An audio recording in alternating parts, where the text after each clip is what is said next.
Now आपकी exercise है यहाँ पर 3.2 क्लास 10th और क्वेश्चन नंबर 2। तो अब आप देखेंगे क्वेश्चन नंबर 2 को।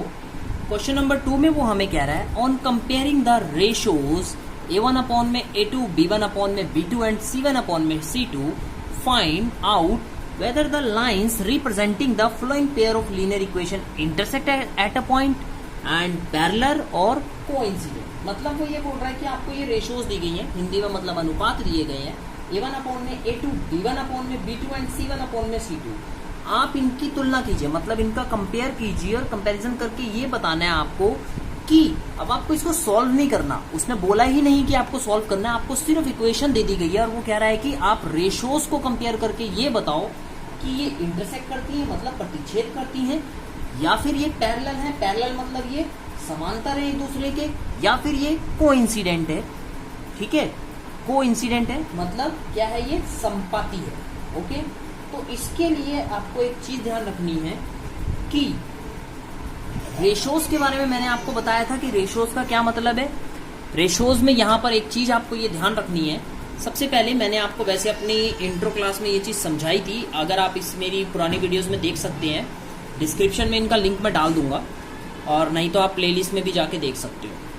इसके अंदर मैंने सबसे पहले आपको रेशोज में ये चीज समझाई थी कि अगर a1 अपॉन में a2 is not equal to b1 upon में b2 हो जाता है तो हम उस इक्वेशन को देखते ही बोल देंगे, जो हमारी लीनियर पेयर है उसको हम देखते ही बोल देंगे इंटरसेक्टिंग लाइंस। इंटरसेक्टिंग लाइंस मतलब जो इसकी लाइंस बनेंगी, इसका जो ग्राफिकल रिप्रेजेंटेशन होगा इस टाइप की इक्वेशन का, वो होगा एक दूसरे के इंटरसेक्ट, मतलब प्रतिच्छेद करेंगे। अगर ऐसी कंडीशन आती है कि a1 अपॉन में a2 इक्वल टू हो जाता है b1 अपॉन में b2 इक्वल हो जाता है c1 अपॉन में c2 के, तो हम बोलेंगे कोइंसिडेंट लाइन है। क्या है? Coincident lines. कोइंसिडेंट लाइंस का मतलब ये है कि जब उसका ग्राफ बनेगा तो वो हमारा क्या हो जाएगा, क्या हो जाएगा, एक सीधी लाइन बन जाएगी। इसका ग्राफ बनेगा तो ऐसे क्रॉस करेगा, इसके ग्राफ दोनों ही इक्वेशंस के पॉइंट जो होंगे वो एक ही लाइन के ऊपर आ जाएंगे। और उसके बाद जो लास्ट है हमारा, इसमें क्या होता है, a1 a2 इक्वल होता है b1 b2 के, बट इक्वल नहीं होता c1 c2 के। ठीक है, तो उसको हम बोलते हैं कि लाइंस जो होंगी वो एक दूसरे के क्या होंगी, पैरेलल होंगी। ठीक है, क्या होंगी, वो एक दूसरे के पैरेलल होंगी, तो हम उसको बोल देते हैं पैरेलल लाइंस।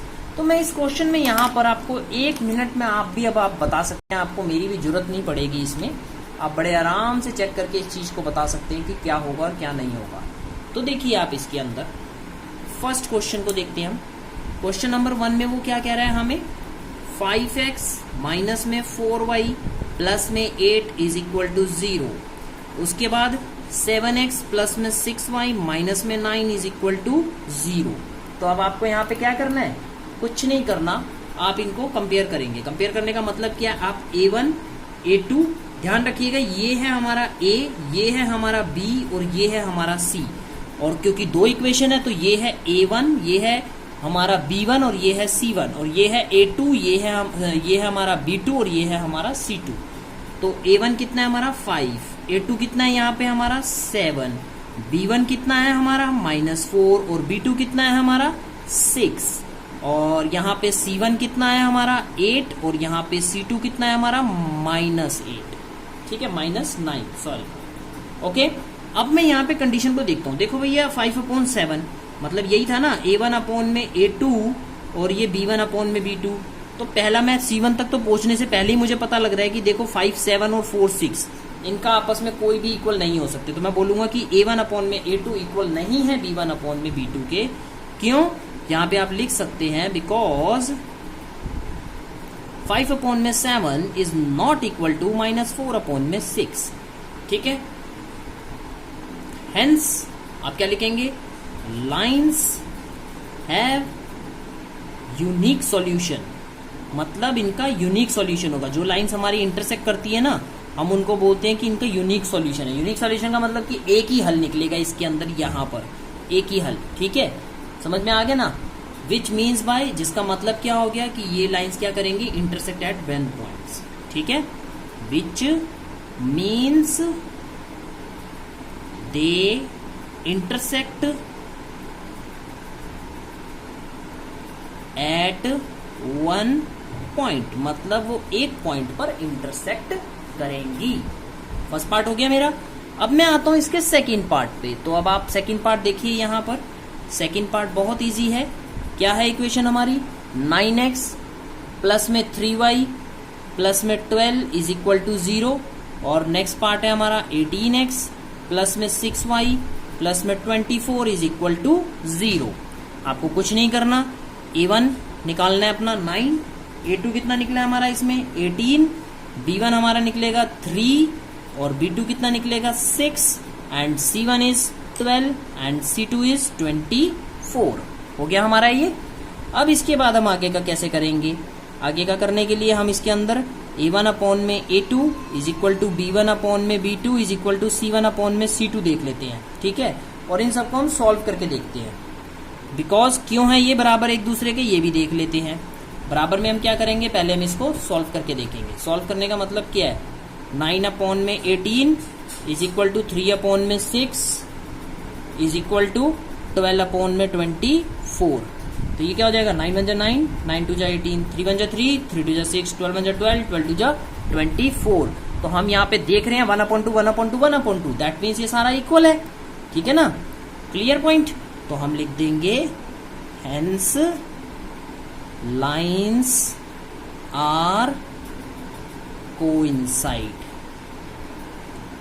बात खत्म, क्वेश्चन कंप्लीट आपका।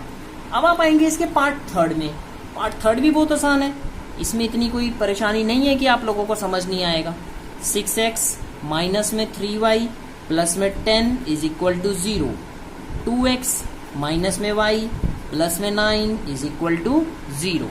अब इसके अंदर आप देखेंगे यहाँ पे हमारा a1 6 है, a2 2 है, b1 माइनस 3, b2 माइनस 1, कुछ ना होने का मतलब 1 होता है, c1 10 एंड c2 9 होगा हमारा। ओके, तो अब हम यहाँ पे कर लेते हैं इस पार्ट को, बाकी वाले को। यहाँ पे देखिए a1 अपॉन में a2 जो है वो इक्वल है b1 अपॉन में b2 के, but not equal to c1 upon में c2। बिकॉज क्यों? क्योंकि यहाँ पे आप इसको चेक कर सकते हैं। यहाँ पर देखिए कि ये जो हमारा है 6 अपॉन में 2 इक्वल है 3 अपॉन में 1 के। कैसे? 2 1 जा 2, 2 3 जा 6 और ये माइनस से माइनस कैंसिल हो गया, बट 10 अपॉन 9 इसके इक्वल नहीं है। तो इस कंडीशन में क्या हो जाएगा हमारा यहाँ पर? Hence lines are parallel to each other. क्या लिखेंगे आप? Lines are parallel to each other. तो आपका ये क्वेश्चन क्या हो जाएगा? Complete. Okay, thank you very much.